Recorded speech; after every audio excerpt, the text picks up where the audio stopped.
Welcome to the I Fired My Boss franchise podcast. My name's Dan Claps, founder and CEO of Franchise Playbook, a franchisor platform where we create, own, and operate dynamic franchise brands in the mobile services space.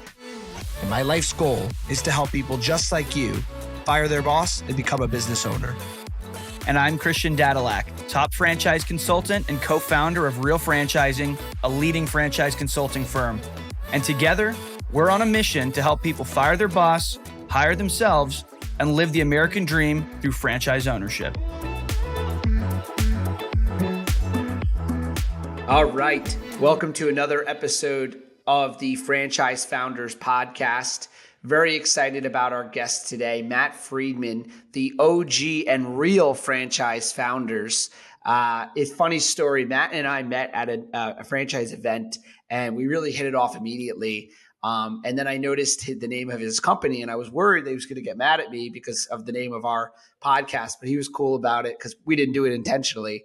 But actually, Matt, ironically, before I do an introduction, we're actually changing to our audience. Quick announcement.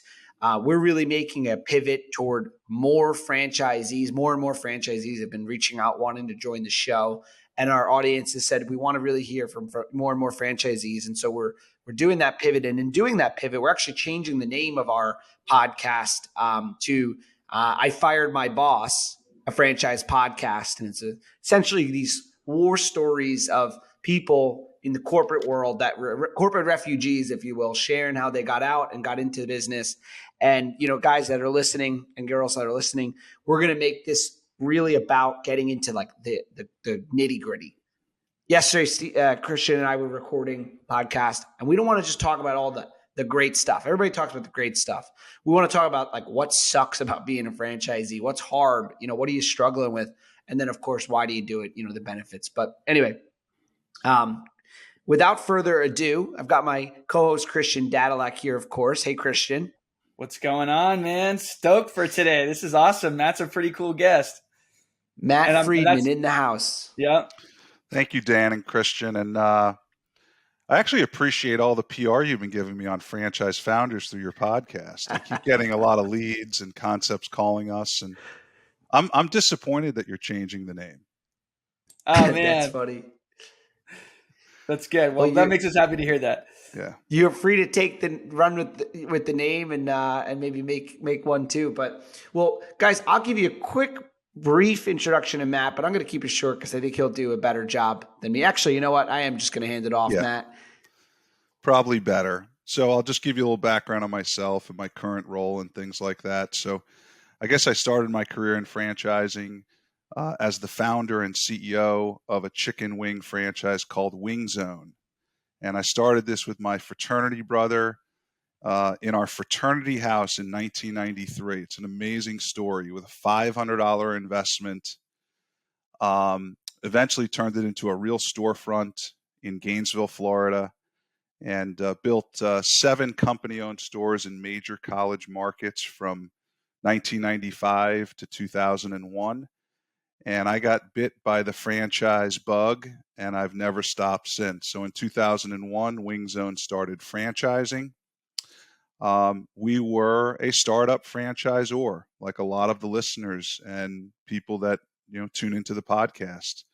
And I can tell you that it was a challenge. It wasn't easy. I had a lot to learn. We didn't necessarily have the capital we needed to really scale to the level we wanted to. But we kind of muscled through it. And through 19 years of franchising, we successfully built and opened over 150 locations, not only in the U.S., but in 6 countries. And about a little less than 2 years ago, I sold the majority equity interest in Wing Zone. And so I started a company, franchised it, built it, and ultimately exited. And so I've been through the life cycle of a franchisor. My new role, which I've been in for the last 18 months, is the CEO of Franchise Founders. It's a phenomenal company. And I guess the best way to explain Franchise Founders is we're here to support, help grow, and ultimately invest in emerging franchisor concepts. And the reason why I think we're in a great segment is franchising is a tough business. It takes time, it takes capital, it takes expertise. And so we've been really fortunate to kind of work with 6 current concepts. Some are in their infancy, some have been in franchising for several years, and each of them have their own unique, challenges and opportunities. And so I will say that I use the term crawl, walk, run. Some franchisors, it's okay to crawl. Some are ready to walk. And then when you really get your systems and people in place, you're ready to run. So I hope that I can provide a little guidance and a little bit of advice to some of the listeners. And let's jump right into it. I love it. And I'll do a little plug for Wing Zone. They just opened up a location out here by me. And I know the franchisees that opened it. I met them through church years ago, back in 2016, I think. And I love it. That's probably my favorite wing place in my local market now. All the flavors that they have, the service was great. It's right next door to me, basically where I live. So just a plug for Wing Zone and what you built there. Super cool. Yeah, I appreciate it. And honestly, we sold to Capriotti's, which is a great sandwich chain out of Las Vegas, and they've done a great job of carrying on the torch and the legacy. And I'm still on the board, and I'm still have equity in the company. And I think what I realized is I probably took it to as far as I could, and I think they're going to take it to the next level. And so it was the right time for me to exit. I also will just say that, not every franchisor, wants to take their company to 500 units. Some want to take them to 0 to 50 and exit, and some want to, have a legacy plan. For me, I felt like it was the right time to exit. And I also really had a great passion for helping other franchisors in this industry. Like, business is not just about growth and money. It's really about how you help others. And I will tell you that there were some challenging years at Wing Zone. Some years where we closed more stores than we opened. Sales were down, and you kind of have to have this rhino skin, as I say. It's my mascot. Like, you got to have some thick skin in this business because it's not always going to be great. One of the things that I was always intrigued by when we first met, Matt, is, well, many things, but you were on stage and you said something which was, what's the rush? Franchisors, take your time and like you said, crawl before you walk. And that's always resonated with me. But what I think is cool, and one of the reasons I think you didn't rush, is you strike me as someone that really enjoys the process. And like, what a cool story. You're still partners to this day with your co-founder of Wing Zone. Like, you guys are partners now and franchise founders, right? No, that's not actually correct. But we were partners and best friends for 27 years. Imagine that. We're fraternity brothers, best friends, and business partners for 27 years. And we still are best friends, and we communicate all the time. But he's gotten into a different business. But the other thing that I will just mention about that is, I think having a key partner in your business or a great leadership team is really important. I think the other important thing I'll just share is you've got to have different skill sets and different passions. So my former business partner, he was a phenomenal,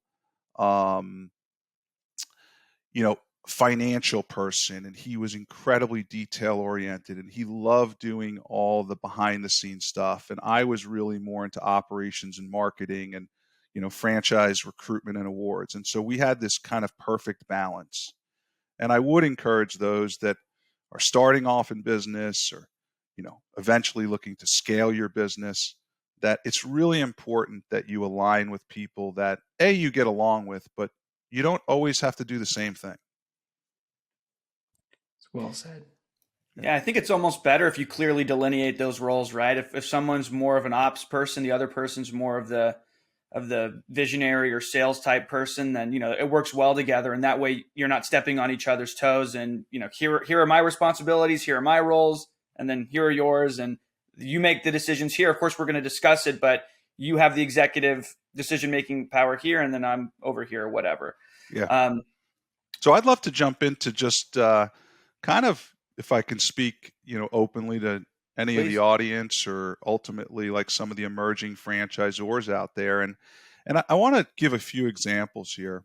We're working with a company out of Philadelphia called Love and Honey Fried Chicken, and they worked with one of the franchise consultants and incubators, and they had a great experience. They really did. They got their FDD done, and they got their operations manual, and they got kind of to the point of launching their franchise. And they invested a significant amount of money. And they got there and they said, oh my God, like, we have all these tools, but what do we do next?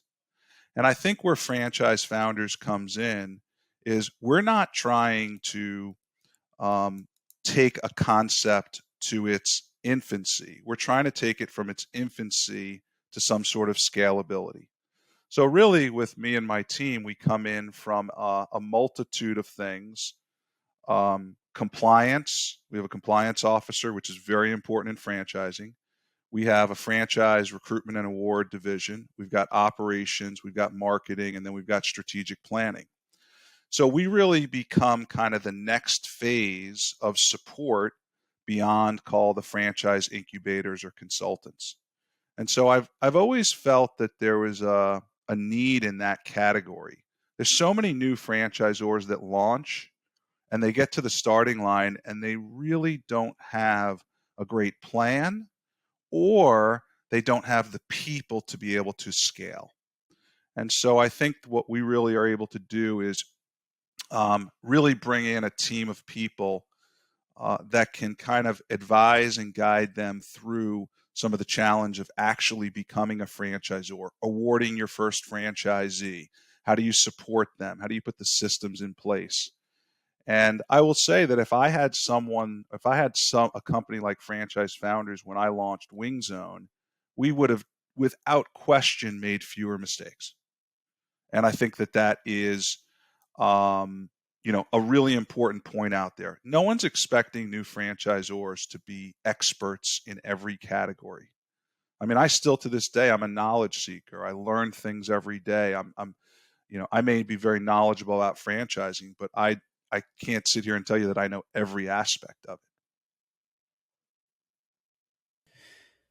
So you talked about a lot of emerging franchisors. They don't have either one of the two, or maybe both. They don't have the right plan, or they don't have the right team in place, the right people. I guess let's start with people. What does that initial leadership team typically need to look like, or what would you guys recommend? Yeah, so I really look at when you're an emerging franchisor, you talk about validation and stuff like that. I mean, you may have a great item 19 and you may have great sales numbers, but they're really looking for validation from existing franchisees. Like, how's the support? How do you like it? Would you do it again?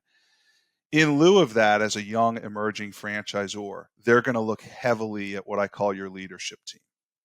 And if you're a founder and you've got another key person, they're looking at you and saying, hey, I love the brand, I love the concept, and I really like you people, but who else is there behind you? And so from our side, we really come in not as consultants, but part of their team. So for example, the brands we work with, I am part of the Love and Honey Fried Chicken team. I'm part of the Frankie Salon team. And so all of a sudden, instead of 2 people on the team, there's 7 or 8 people on the team. And it gives credibility to new prospective franchisees. The truth is that, it's very important to be upfront and honest with prospective franchisees. And if you're a startup and you're just getting started, be honest. We're new. We've been in business 5 years. We've got a successful model. We've really put the systems in place.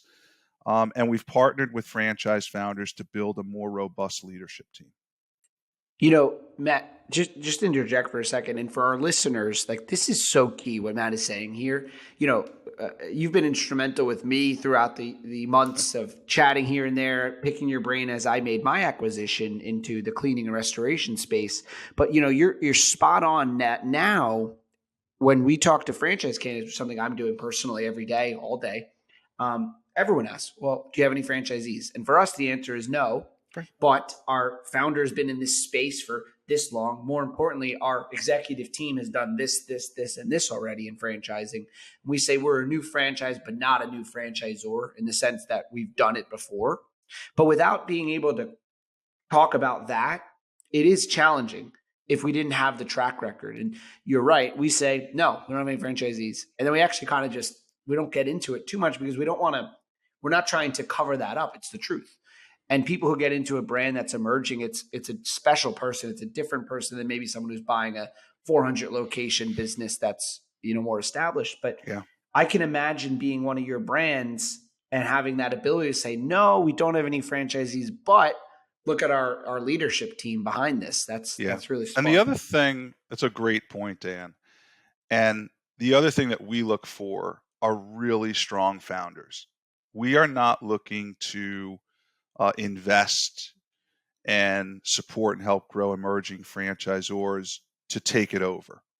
We ultimately will do, a fee for service, maybe have some back end equity based on performance, or we would invest, but it's typically a minority investment. The founders, as an early emerging franchisor, are one of the most critical pieces. They are the lifeline of the franchise. And so if we talk to a concept where the founders, not involved day to day, or, they're really not in this for even for the medium term to long term, we'll pass, because we're not experts in their business. We're really coming in as experts in franchises and systems, but we need that founder to really lead the way. I think, Dan, for you, I think you partnered with a founder and, that was important to you, correct? Yeah. I think going through the same process, if I was someone that was looking at working with you, like we hit it off immediately, you and I, right? So with me in the same seat in the home services space, the founder of the business that we're working with, that we've partnered with, we're like brothers. I can't explain it. We have a weird connection. We did the second we met. There's something to it. There's a chemistry or whatever you want to call it, but he and I are similar in so many ways. We're different in many ways. And I had probably 15 meetings. This is probably not, it was overdone maybe, but I probably met with him 15 times. We had dinner with our families, Coral and his wife, we got together. I met his daughter many, many times. I've been to family events even. And it's kind of goes to that premise of like, if you couldn't hang out over a barbecue with some burgers, then you probably shouldn't work together. So yeah, you and I had a lot of conversations around some other founders that they had great businesses, but I couldn't imagine being, quote unquote, married to them. So I think more than people realize, that connection and trust is probably the most important. And also, sharing values, like getting married, right? Right. I think at the foundation, that if you have the same core values, you'll be much better shape or more likely to succeed. I wanted to share just to something else. I think if you've heard me speak, I think you've talked about something I call the 5 key metrics of building a successful franchisor. And, I think truthfully, it starts and ends at unit level economics. And I am a big proponent of, number one, having an item 19 in an emerging franchisor's FDD. You've got to be transparent and upfront with candidates. Truth is, if you don't have a profitable and successful business, you should not be franchising it. It also is imperative because you don't have the validation out there. You don't have dozens or 50 franchisees that can really validate for you. I think what we really look at on the second piece is really a replicatable operational model. And it doesn't mean that every potential franchisor that we work with and invest in is perfect in that scenario, but it has to be a simple operation model that can be duplicated time and time again. We would love to get involved with concepts that really are buttoned up from every angle there. I mentioned the leadership team, which is number 3. And then the next two are the fourth and fifth one is I like brand cachet. I think for us, We're looking for unique and innovative franchise concepts. Mm. It is very hard for an emerging franchisor to compete with, national burger concepts or, you know, kid, men's haircuts or whatever it may be. And so we are really looking for something that's unique and innovative. And we use the term brand cachet. And then the last piece is what I deem growth readiness and franchisee demand. Like you can't spend your way to driving franchise recruitment. Now, you've got to invest in franchise recruitment, and I'd love to talk about that a little bit more in depth. But you've got to have the concept and the brand that's driving interest, even something as simple as their social media channels, their LinkedIn channels, where customers and people that are familiar with it really have an interest in it. And I think that's really important. I mean, if you're not getting people that are like, hey, I'm really interested in your business. It seems very interesting. I love your concept. I had a great experience there. Don't think that, all of a sudden you're just going to go spend a ton of money and you're going to get all these people interested. So it's really important that you can kind of drive some organic activity in franchise recruitment and leads and not just rely on spending dollars. The last thing I'll just say about that piece is when we work with emerging franchisors, most of them don't have massive budgets to spend in franchise recruitment and leads. Some people call it franchise development. And so you've got to be able to be very smart financially, where you can invest $3,000, $4,000, $5,000 a month in franchise recruitment and actually get some traction.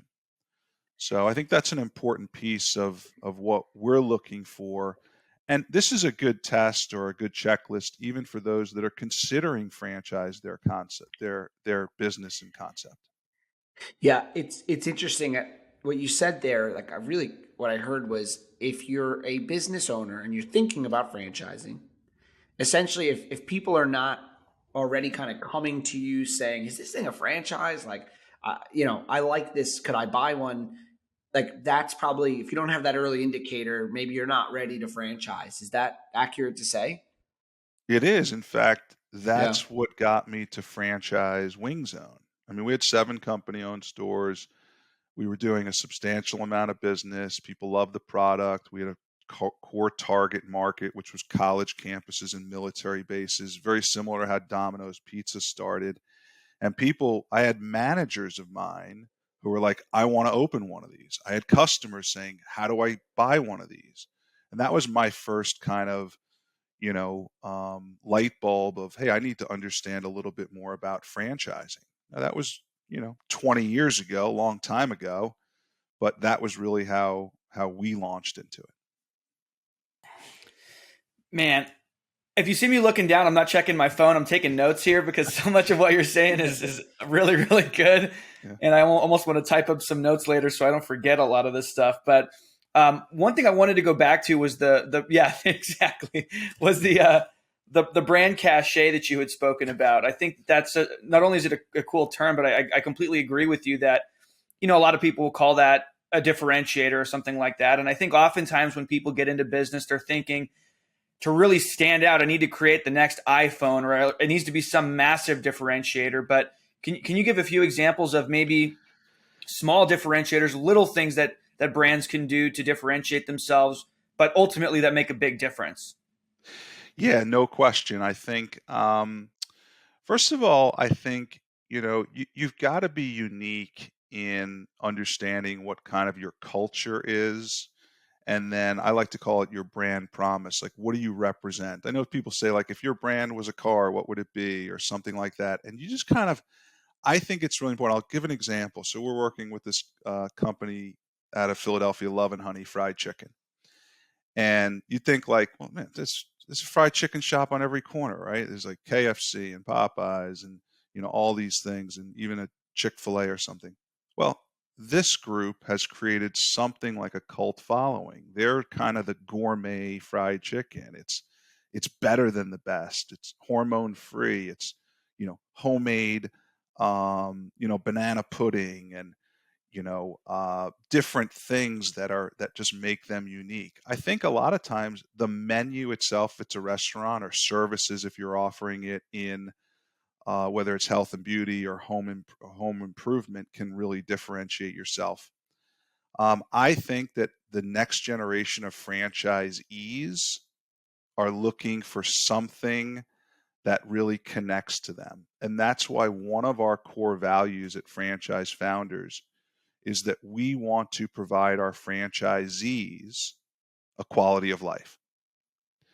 And I think, if COVID taught us anything, it was that people want to, own their own business. They want to maybe travel less work-wise, but they still want this quality of life. And so we have a restaurant concept that's only open 5 days a week. I mean, who does that? And we do it because ultimately we want the franchisee to have a quality of life. And that's a really important thing. I think those franchisors that are out there that can make that claim, you're going to be so much more attractive to prospective franchisees because you're thinking of them. You're not just thinking only about the dollars. Yeah, and that's it at the end of the day is what is the itch that I'm going to help these potential franchisees to scratch? What's that pain point, and what solution am I solving for them? And I love that. I mean, I think that most people, when they think of a restaurant concept, they think nights and weekends and super heavily involved, and and sometimes that's what it takes. But I love the idea of having a restaurant concept, a food concept, where it is five days a week, so that the franchise owner can, if that's what they like, if they love serving people and being in that type of business, but still would like that quality of life, the two don't have to be mutually exclusive. So I love that. Yeah, no question about it. I think, Christian, I wanted to move to a different topic if I could. Of course, I would love to. And so at Franchise Founders, we created something called the Franchise Founders Platform. And so it's almost as if you walked into a restaurant and there was a menu there, and there were like 9 different menu choices. And I think what we've developed, and what I think emerging franchisors will appreciate hearing this, is that if there's 9 items that every successful franchisor needs, no emerging franchisor will ever have all 9 off the bat. They may be great at 4 or 5 of them, but they need support in these other 4 or 5. And some of them are simple as like franchise recruitment and sales. One is real estate, one is construction, one's IT, one's compliance, one's marketing, ops, and supply chain. So I think what we have figured out at Franchise Founders is that it's great to be able to evaluate an emerging franchisor and say, you know what, guys, you're doing these 4 things phenomenally well, but we can help you in these 5 other things. And I think once again, and I'll put this on my LinkedIn and any of the followers can reach out to me, it's a great checklist. If you're an emerging franchisor, do a self-evaluation of your business and say, which of these things am I really buttoned up on? The one area I wanted to spend just a couple minutes on is that a lot of people use the term franchise development. And we've broken up franchise development into 2 distinct categories. One is the franchise recruitment and award process. People call it franchise sales.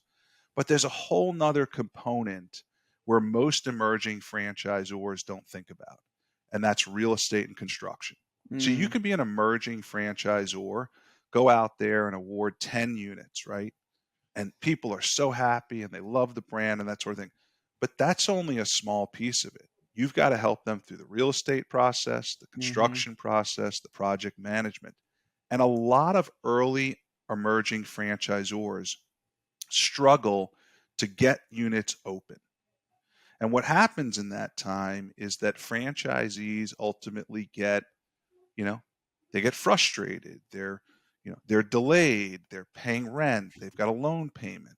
And so at Franchise Founders, we've really spent a lot of time on putting together a robust real estate and construction arm that ultimately helps emerging franchisors get units open. Last thing I'll just say to emerging franchisors is it's great to collect franchise fees, but that is not where you're going to make money as a franchisor.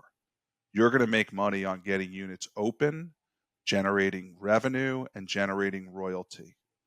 And so put more focus on once someone becomes a franchisee, really having a process in place to get them through the real estate and construction process.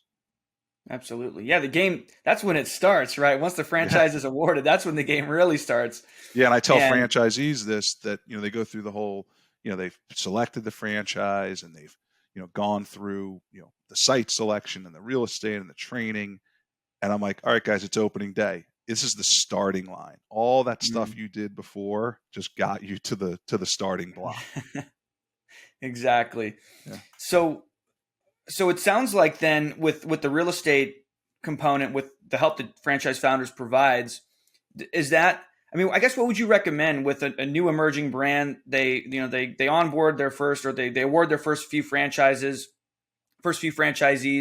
and they're looking to, well, I guess even before they award the franchise, right? Does it make sense to start almost regionally, just because you're going to be helping them with those construction costs? Like start with a particular region, award in a particular region first, build it out there, maybe where it's close to HQ and the original corporate location, and then expand from there? Or with your support that you guys provide at Franchise Founders, are you guys able to do it, nationally and wherever the interest tends to be for the franchisees? I think I hate to be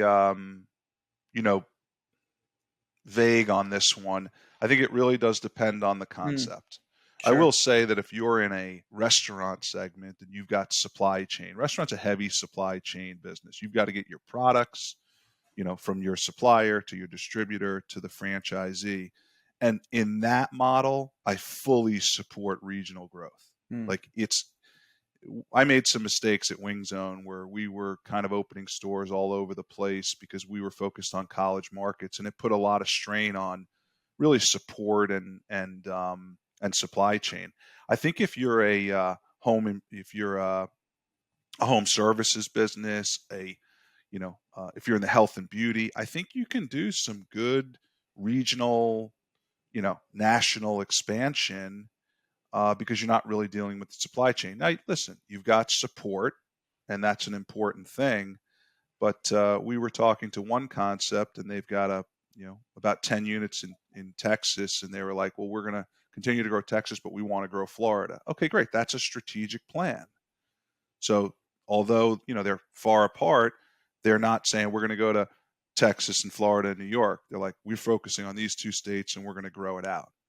I think that, I do absolutely believe in a methodical approach to growing franchises. I think the people get enamored when they say, well, I sold 50 units this year, or, I did whatever. Honestly, at times you're better off, awarding 5 and getting 5 great ones opened. And I think that's a little bit of something that I never loved about the industry, in that everyone just judged every concept based on how many units you had. But it really isn't that important. It's like you got to look at who's standing at the end. So the advice I would give emerging franchisors is focus on quality over quantity, and the dollars will come. Absolutely. Yeah, and eventually, once you have those successful franchisees that you've really, because that's where you're going to learn a lot too, right? Getting those first franchisees open, getting them successful, getting them profitable. And then from there, like you said, crawl first, then you can walk, then you can run, but you want to make sure that you're not just trying to sprint right out of the gate, because you're probably going to trip up and fall. You are. And I think that is also a key selling point as an emerging franchisor for candidates that you're engaged with. Like, listen, we're not trying to, explode, so to speak. Like, we're going to really support you and make sure that this really works for both of us. And I think if you're genuine about that, a lot of early franchisees that join a concept really kind of feel the love, so to speak, because they're taking a leap of faith. I mean, it's kind of in that particular sense, it's a partnership. Like, a founder created a concept. They invested dollars into franchising it. Maybe they partnered with franchise founders, and then the franchisee has to say, I believe in where you're going with this as well. Absolutely. Yeah. 100%. So So, I wanted to just touch base one more time a little bit on just, franchise development. You can call it mhm, franchise recruitment and awards. And I think one of the challenging pieces with emerging franchisors is, some don't have the budget to really go out there and invest in, a ton of franchise marketing. I will say that if you're going into it and it's like you start a business and you spend zero on advertising, it's hard to grow your business. So you got to have some dollars in it. Let's be honest. mhm, I would say that I think developing great collateral is a really smart investment. You've got to mm, have a first class website. You got to have the right franchise deck that you're putting in front of candidates. You've got to have great social and LinkedIn content and posts. You got to have a great, electronic flyer or something like that. So if I was advising an emerging franchisor, I'd say if you want to pull back on some ad spend, that's fine, but make sure the collateral that people are seeing out there is first class. And so we've been working with a lot of concepts to really not make it look so mom and pop, like come mhm. across as we're really building something great here, because they are, but I don't think that their materials show that. Yeah, it's very easy to look at something that looks like it was created by someone that more or less is an amateur versus something that really is first class, like you said. And look, it's a representation of the brand and where their priorities are. I mean, if they're looking to look like, I think the goal really should be to look almost like a 100 unit, 200 unit brand before you are one, and to be thinking like one and putting the systems and processes in place. And I think a lot of that is about how you convey yourself and how you look and what you put into that element of franchise recruitment. So I think I completely agree. Well, it's a philosophy. Like, I think a lot of people say, well, when I have 20 franchises, I'll put these systems in place. And I think another philosophy is, well, can I put maybe not all these systems in place, but a nice chunk of them before I start franchising? Because you're always playing catch up. And I know it's like the nature of the business. Like, I invested all this money and I've put so much energy and emphasis into it, and I just want to get going. But it is valuable to take a step back. And I think that some of this really takes like some serious conversations and some serious thinking. Like, okay, are we ready? Because the last thing you want to do is launch. We weren't ready. We haven't done this. Let's pull back and then relaunch. It's like you Mm, only get so many shots to really put that really big launch out there. very true. Yeah. So on the same note, just really quickly, I know we touched on the real estate component, but it's as far as the recruitment component of things and awarding the franchise to the right kinds of franchisees, and obviously with the type of person that is going to be getting involved in an emerging franchisor is likely going to be different than somebody that's going to be in more of an empire type brand that's very well established, been around for 40 years, lots of franchisees. So the emerging franchisors be looking for in a newer franchisee, and how should they be setting up their development process in your mind? Yeah. So this may not be the most popular thing to say, but I don't believe that founders should be involved in the initial franchise recruitment and award Hmm. process. I'd believe that you need to outsource it, whether it's through, you hire someone full time or part time, maybe look at an FSO or look at someone like Franchise Founders. I think that a lot of founders just get too emotional in the Mm, sales process, at least initially. The other thing is candidates.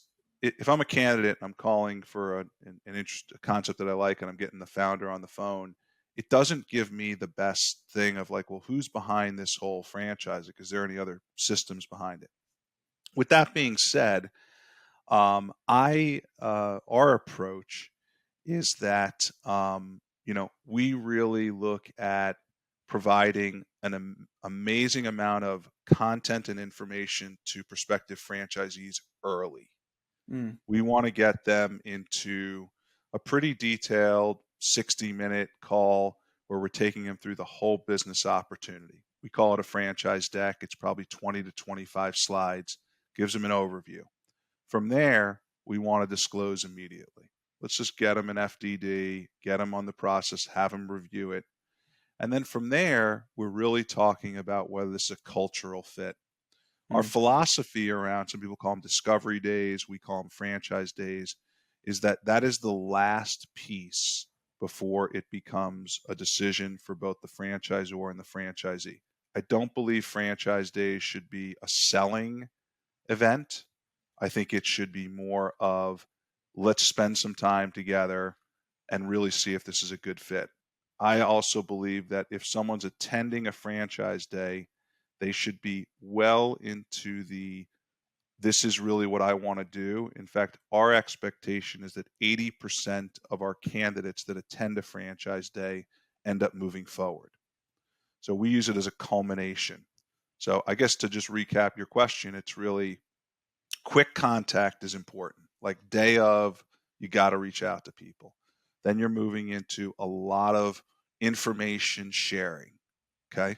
We need to, we really just want to get in front of people and let them know what the opportunity is, be upfront, disclose item 19, anything like that. And then really it then moves to, culture and then franchise day. Makes a ton of sense.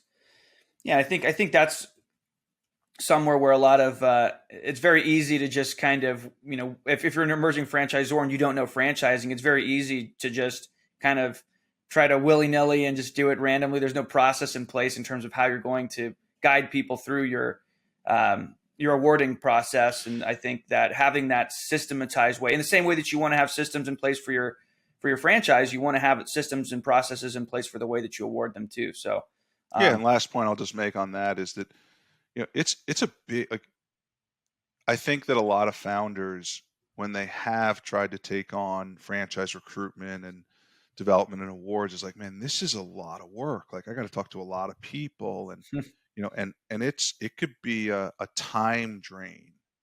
And so I always view the founders as, you are the hero, you are the brains, you are kind of the heartbeat of the concept. And you've got to figure out how to delegate, outsource, or bring someone on that can really do some of those other things. So I, at Wing Zone, I did that. I mean, I was the spokesperson and I was the face of the company. And so when people came to our franchise days, it was a big opportunity for them to meet the founder. And I don't care if you're a single unit business or you have 5, it's still, an important thing to build up the founder as, a critical part of the concept. Absolutely. Absolutely. So in terms of the brands that you typically choose to work with at Franchise Founders, is there a specific segment of the market or a specific industry that you're typically looking to get involved with, or are you open to working with, more or less any kind of franchisor? Yeah. So, one of the reasons why I joined Franchise Founders and invested into the company is I really wanted to expand my knowledge outside of the fast casual QSR space. So I do think we've kind of found our niche in that we really like health and beauty, and we really like kind of fast casual restaurants.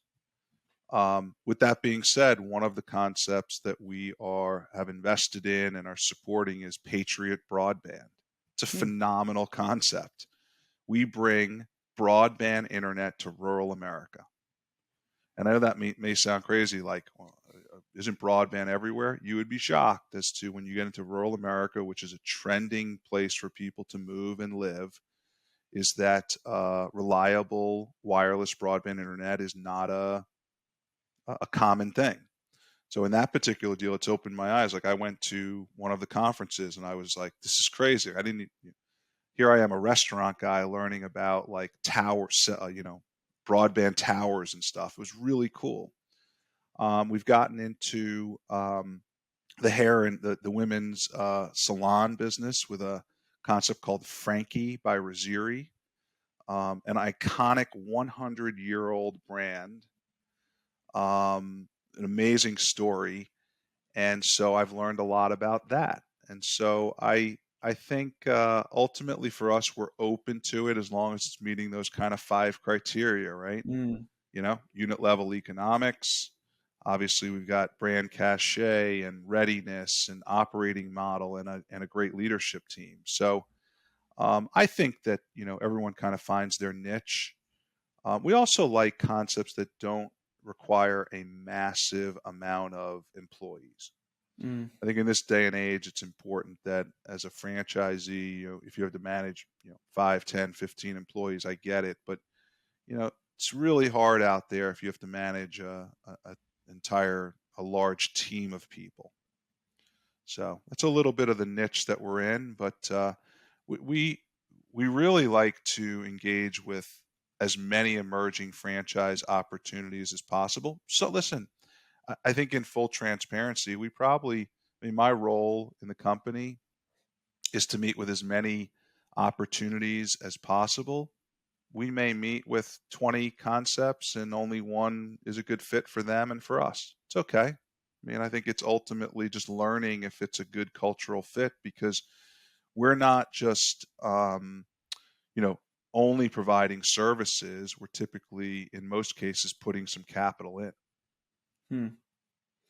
So then what does that process look like when a franchisor reaches out to you and they're interested in potentially working with you? What does the process look like in terms of mutually vetting and deciding, are we a good fit for one another? Is it, a handful of calls? Is it, a couple of week process? Is it a several month process? What does that look like? Yeah, I don't know if I'd call it a process, but it's like, it's a little bit like you're dating, right? Right. And so, like, you have your first date and second date, and then you eventually get connected and then engaged or whatever the case may be. For us, I think it's definitely not a short process. I would say at the absolute minimum, it's a 60-day kind of experience. I think one of the concepts, this love and honey fried chicken. It took us 6 months to get to a point where we really felt good and they felt great. We love the concept and the founders. They wanted to get more comfortable with us. Hmm. In a lot of these instances, these are founders that, this is their baby. This is their business they created.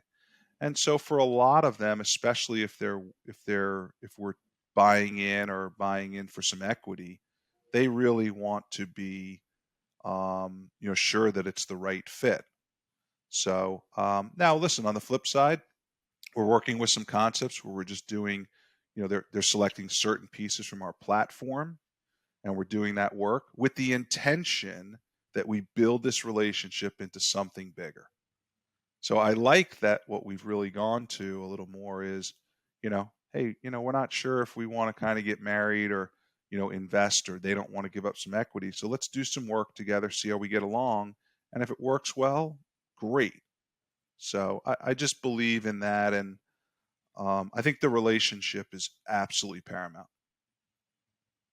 Like with anything, yeah, at the end of the day, the relationship is the foundation of everything else. If you don't have a good relationship, then that's built on trust, then you don't really have anything at all. And it makes everything else a lot more difficult, obviously.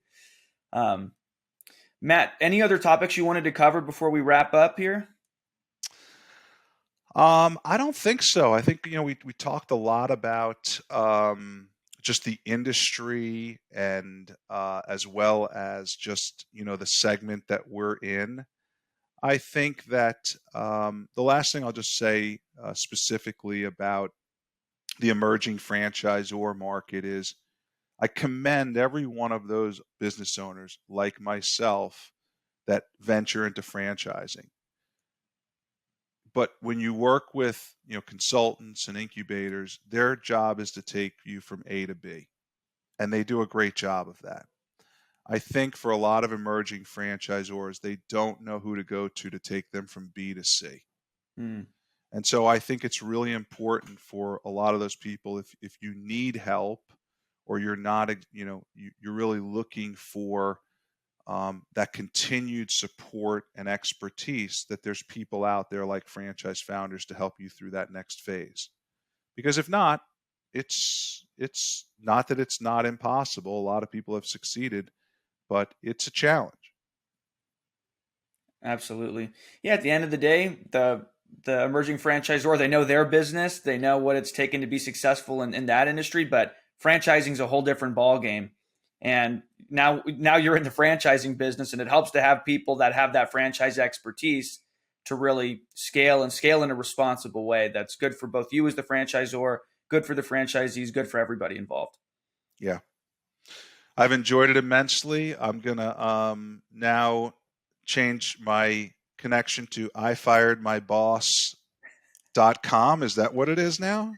Yeah, I think it's I Fired My Boss or Fire Your Boss podcast. I think it's one of the two, but something like that. We'll have a whole launch and announcement of all of that. But yeah, so that's going to be the new thing. So we're having a ton of franchisees on, and I'm sure we'll still have franchisors occasionally and whatnot, but really want to put the focus on franchisee stories, what it's like, what the challenges are, and that way for people that are thinking about buying a franchise, they know what it entails, and not just the good, but they know the bad and the ugly as well, and that way they can make a fully informed decision. I love it. Good luck to you guys. Awesome. Thank you, Christian. Well, thank you. Well, Matt, thanks so much for coming on. Thank you for making the time for this. You have an incredible story. You obviously are a massive franchise expert. And so really commend you for your past successes, for future successes, what you're doing now, and the help that you're providing to emerging franchisors. So thanks so much for coming on again. Thanks everyone for tuning in to another episode of the Franchise Founders Podcast. As always, if you'd like our help buying a franchise, reach out to us at franchisefounders@gmail.com. That'll likely be changing soon, potentially. And then, of course, if you like the episode, if you found it valuable, share it with people, leave us a review, and we'll see you on the next episode. You're f***ing fired. If you want to say those words to your boss, make sure you head on over to ifiredmybosspodcast.com and fill out the form to schedule a no-cost consultation. And if you enjoyed this episode, make sure to subscribe, leave a review, and share with a friend who might also want to fire their boss.